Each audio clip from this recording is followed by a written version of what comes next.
আল্লাহ সাক্ষী থাকেন, যদি ফিলিস্তিনের পক্ষে যুদ্ধ করার জন্য যেতে হয়, আমরা এখন রওনা দেওয়ার জন্য যদি প্রয়োজন হয় আমরা যদি রাজি আছি, ঠিক কিনা বলেন?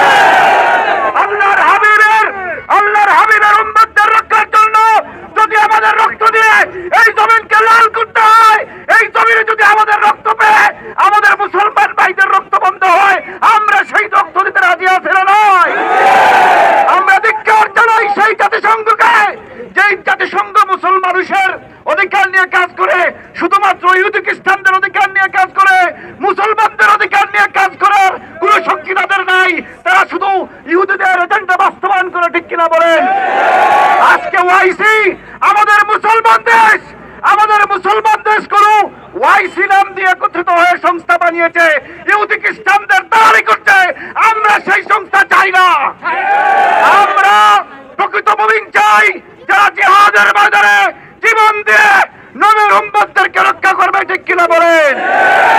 আল্লাহ পাক আমাদের এই শরীক হওয়াকে কবুল করেন, আল্লাহুম্মা আমিন। আসসালামু আলাইকুম। এবারে সংক্ষিপ্ত বক্তব্য দিচ্ছেন